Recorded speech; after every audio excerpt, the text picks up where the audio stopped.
Hello everybody and welcome back to another episode of In the Book Garden. And in today's video I'm looking at A Stroke of the Pen by Terry Pratchett, or Sir Terry Pratchett perhaps I should say. It was sent to me by those lovely people at Penguin Random House, so thank you very much to them. I guess I never thought I'd see another Terry Pratchett book.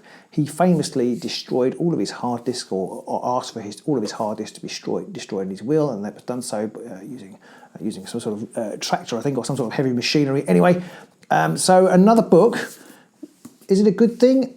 I was slightly sceptical, I have to say, because I kind of felt, well, the man didn't want any of his books, any of his stories to be published after his death. And to be fair, and this was a little bit like a loophole, because to be fair, these were stories that were published before he died. These are actually stories he published a long time ago, 50 years ago, when he wrote under a pen name in local newspapers. Kind of a testament to how good a stories you could get in local newspapers. I never realised that. And the whole existence of this book is testament to an amazing piece of detective work by some Pratchett fans. I have to say, the story of how this book came to light is almost as good as the stories that are in the book. I was a little bit sceptical and I did wonder about it, and Neil Gaiman in his foreword addresses that in quite a neat way, and he talks about how Terry might have felt about it, and in the end I decided it was justified. But would the stories justify being published? That's the question. I have to say, if somebody had submitted these stories, I suspect that they wouldn't be published, and they certainly wouldn't be published in this lovely hardback by one of the nation's premier publishers.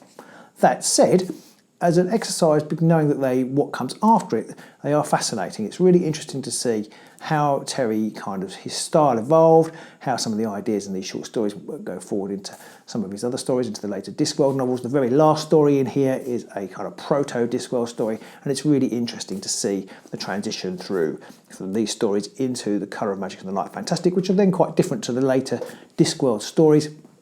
I'm not a Pratchett uber fan, so there are probably references and things that I missed. I didn't love everything that he wrote, but I did love a lot of what he wrote. And these stories are really entertaining, and a lot of them are about Christmas. So Christmas is coming, and I'm sure lots of people, particularly Pratchett fans, are going to get this in their stocking for Christmas. And it is worth it if you are a Pratchett fan. And some of the Christmas stories are great.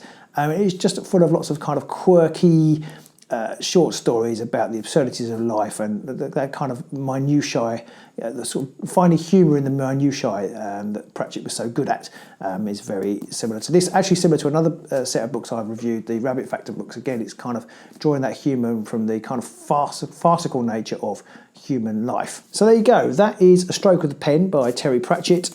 Well worth reading, whether you're a Pratchett fan or not. If you like short stories, they are entertaining. You have to like humorous stories to enjoy it. But those are my thoughts on it anyway. What are your thoughts? Are you a big Pratchett fan? Do you like? Have you read these stories? Did you like them? Let me know in the comments below, and I'll do my best to reply to them. But until next time, I'll see you soon in the book garden.